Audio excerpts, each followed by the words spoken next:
រឿងស្រមៅក្រោមក្រែក្មេងប្រុសវិបុលតែងតែខ្លាចងងឹត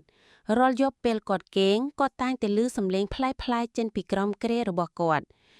គិតថាវាជាសំឡេងសត្វយប់មួយពេលគាត់កំពុងតែដេកគាត់បានឮសំឡេងខ្សឹបតិចចេញពីក្រោមក្រែសំឡេងនោះហាក់ដូចជាកំពុងតែហៅឈ្មោះរបស់គាត់វិបុលភ័យខ្លាចយ៉ាងខ្លាំងគាត់បានយកដៃទៅបិទភ្នែករបស់គាត់ហើយលាក់ខ្លួនក្នុងភួយតែសំឡេងខ្សឹបនោះនៅតែបន្តលាន់ឮរំពេចនោះគាត់មានអារម្មណ៍ថាមានដៃត្រជាក់មួយគូបានលូកចេញពីក្រោមក្រែហើយប៉ះនឹងជើងរបស់គាត់វិបុលស្រែកឡើងទាំងភ័យស្លន់ស្លោគាត់បានរត់ចេញពីបន្ទប់នោះហើយមិនហ៊ានត្រឡប់ទៅវិញទៀតឡើយចាប់ពីយប់នោះមកវិបុលបានគេងជាមួយម៉ែឪរបស់គាត់រហូតគាត់លែងហ៊ានគេងម្នាក់ឯងទៀតហើយគាត់ដឹងថាមានអ្វីម្យ៉ាងដែលគួរឲ្យខ្លាចលាក់ខ្លួននៅក្រោមគ្រែរបស់គាត់